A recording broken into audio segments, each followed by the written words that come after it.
Qatar पर Israeli हमले के बाद अमेरिकी सदर डोनाल्ड ट्रंप का हंगामी इक़दाम। न्यूयॉर्क में कतर की वज़ीर-ए-आज़म से खुफिया मुलाकात। आखिर पस पर्दा क्या हो रहा है? क्या ये मुलाकात नए आलमी इत्तेहाद की शुरुआत है या गजा के खून पर सौदेबाजी?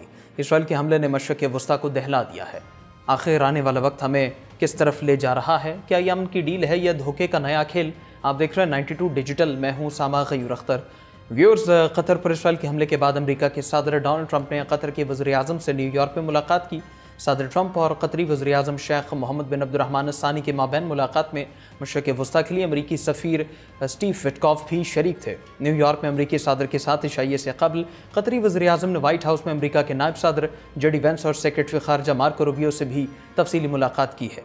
अमेरिका में कतरी मिशन के नायब सरबराह ने एक्स पर लिखा कि अमेरिकी सदर के साथ ज़बरदस्त इशाया भी ख़त्म हुआ है। ये मुलाकात एक ऐसे वक्त पर हुई जब चंद रोज़ कबल अमेरिका के करीबी इत्तेहादी मुल्क इसराइल ने कतर के दारुल हुकूमत दोहा में हमास के रहनुमाओं पर हमला किया था। दूसरी जानिब अमेरिकी सेक्रेटरी ख़ारजा स्नेचर को इसराइल पहुँच रहे हैं। अमरीकी सेक्रेटरी ख़ारजा एक ऐसे वक्त में इसराइल का दौरा कर रहे हैं जब फ्रांस की क़यादत में होने वाली अक़वाम मुत्तहिदा की जनरल असम्बली में फ़लस्तीन को बतौर रियासत तस्लीम करने पर बात होगी।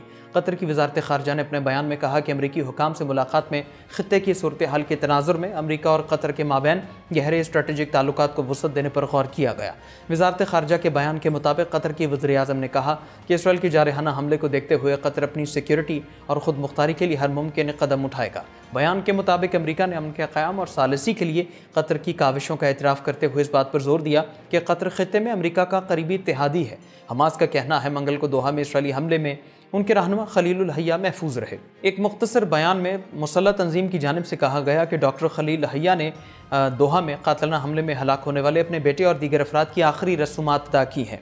BBC अरबी के मुताबिक बयान में मजीद कहा गया कि दोहा में इसराइली हमले में हलाक होने वालों की आखिरी रसूमात में खलील हय्या की शिरकत से कबल सिक्योरिटी के खुसूसी इंतजाम किए गए थे। ख्याल रहे से कबल हमास की जानिब से दोहा में हलाक होने वाले 5 अफराद के नाम जारी किए गए थे, जिनमें खलील हय्या के बेटे हमाम, उनके ऑफिस मैनेजर जिहादुल बाद और बॉडीगार्ड्स मोमिन अब्दुल वाहिद और अहमदुल मलूक शामिल थे। अक़वाम मुत्तहिदा में अमरीकी मंदूब डॉरथी शिया ने कहा कि सदर ट्रंप ने कतरी वज़ीर-ए-आज़म को यकीन दिलाया कि इसराइली हमले जैसा इक़दाम दोबारा नहीं होगा। कतर में हमास रहनुमाओं पर इसराइली हमले के मामले पर सलामती काउंसिल के हंगामी इजलास में बात करते हुए अमरीकी मंदूब ने कहा कि सदर ट्रंप ने अमीर कतर और कतरी वज़ीर-ए-आज़म को यकीन दिलाया है कि ऐसा वाक़या दोबारा नहीं होगा। डॉरथी शिया ने कहा कि सदर ट्रंप गजा से तमाम यरग़मालियों की रिहाई और जंग का खात्मा चाहते हैं। उनको यकीन है कि उनकी जानिब एक मौका हो सकता है। अमरीकी मंदूब का कहना था अमरीका यरग़मालियों की रिहाई, जंग के खात्मे और इंसानी इमदाद की फराहमी के लिए काम करता रहेगा।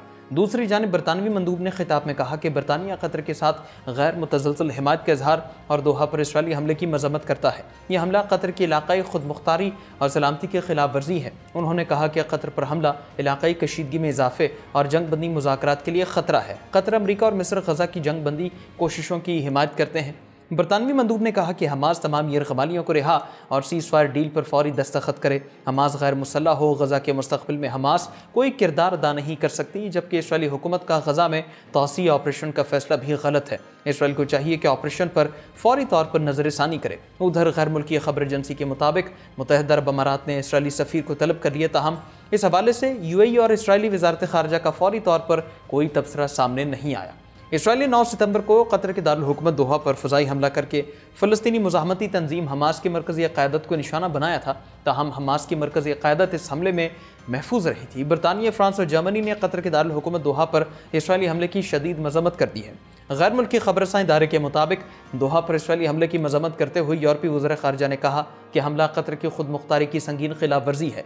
इसराइली कार्रवाई अमन मुआहदे को ख़तरे में डाल सकती है। यूरोपीय वज़ीर ख़ारजा का मौक़िफ़ है कि कतर की सालिसी कोशिशों की मुकम्मल हिमायत करते हैं और कतर के साथ मुकम्मल यकजहती का इजहार करते हैं। इसराइल ने 9 सितंबर को कतर के दारुल हुकूमत दोहा पर फ़ज़ाई हमला करके फ़लस्तीनी मुज़ाहमती तंजीम हमास की मरकज़ी क़यादत को निशाना बनाया था, ताहम हमास की मरकज़ी क़यादत इस हमले में महफूज रही थी। अक़वाम मुत्तहिदा की सलामती काउंसिल ने इसराइल का नाम लिए बगैर कतर के दारुल हुकूमत दोहा पर हालिया इसराइली हमले की मज़म्मत की है। पाकिस्तान के मुतालबे पर बुलाए गए सलामती काउंसिल के हंगामी इजलास का मज़म्मती बयान बरतानिया और फ्रांस ने तैयार किया। यह बयान तमाम 15 अरकान बशमूल इसराइल के इत्तेहादी अमरीका की मंजूरी से जारी किया गया है। बयान में सलामती काउंसिल ने कतर की खुद मुख्तारी और इलाक़ाई सालमियत की हिमायत की, गजा से यरग़मालियों की रिहाई, जंगबंदी को अवलिन तरजीह रखने पर जोर दिया। अमरीका आमतौर पर अक़वाम मुत्तहिदा में इसराइल का तहफ़्फ़ुज़ करता है, लेकिन इस बार सलामती काउंसिल के बयान की हिमायत से सदर ट्रंप की इस हमले पर नाराज़गी ज़ाहिर हुई है। अक़वाम मुत्तहिदा में पाकिस्तान के मुस्तक़िल मंदूब आसिम इफ्तिखार ने इसराइली हमला यूएन चार्टर और कतर की सलामती के खिलाफ करार दिया है। सलामती काउंसिल इजलास से खिताब में कहा कि इसराइल ने सिर्फ कतर नहीं बल्कि आलमी अमन को नुकसान पहुंचाया। इसराइल ने मंगल के रोज़ किए गए हमले में हमास की सियासी क़यादत को निशाना बनाया था। इस हमले में सीनियर हमास रहनुमा खलीलुल हय्या के बेटे, उनके दफ्तर के डायरेक्टर समेत 6 अफराद शहीद हुए। ताहम इस हमले में हमास की क़यादत महफूज रही।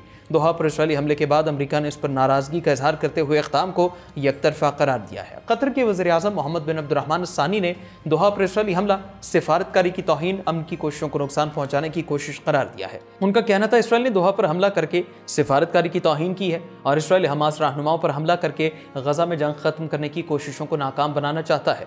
उन्होंने सलामती काउंसिल को यकीन दहानी कराई कि उनका मुल्क गजा में जंग बंदी के लिए अपनी सिफारती कोशिशें जारी रखेगा। उनका कहना था कतर का सालसी का किरदार आलमी सतह पर सराहा गया। उन्होंने साथ ही वाज़ेह कर दिया कि वो खून रेजी रोकने के लिए अपने इंसानी और सिफारती किरदार को बगैर किसी हिचकिचाहट के जारी रखेंगे। इससे कबल कतर के वज़ीर-ए-आज़म ने अमरीकी टीवी के इंटरव्यू में कहा कि इसराइली हमले ने यरग़मालियों की रिहाई की तमाम उम्मीदें ख़त्म कर दी और हमास पर इसराइली हमले से यरग़मालियों का मुस्तक़बिल तारीक हो गया। अमरीका ने कतर पर इसराइली हमलों को मुज़क्का-ख़ेज़ अंदाज में मज़म्मत की। कहा कि कतर पर हमला अफसोसनाक लेकिन हमास का पीछा करना जायज़ हदफ है। अमरीका की सफ़ीर ने इसराइल के हमले के ताक़ुब में किए गए हमलों की हिमायत की। हमास से हथियार डालने का मुतालबा करते हुए कहा बाकी मानदा इसराइली यरग़मालियों को फ़ौरी तौर पर रिहा और गजा जंगबंदी मुआहदे को कबूल करें। उन्होंने मज़ीद कहा कतर पर इसराइली हमला अफसोसनाक वाक़या है। इस तरह के इक़दाम न सिर्फ अमरीका के और न ही इसराइल के मकासद को आगे बढ़ाते हैं। अमरीकी सफ़ीर ने मौक़िफ़ में दोहराया कि हमास का पीछा करना एक जायज़ और अहम हदफ है जिसकी हिमायत करते हैं। व्यूअर्स, कतर पर इसराइली हमले के बाद अमरीकी सदर ट्रंप की खुफिया मुलाकात, ये सब कुछ किसी बड़े खेल का हिस्सा है? क्या यमन का आगाज़ है या खून रेजी के नए बाब की तैयारी है? आने वाला वक्त खुद फैसला करेगा। आज की व्लॉग से इतना ही, दीजिए इजाज़त। अल्लाह हाफ़िज़।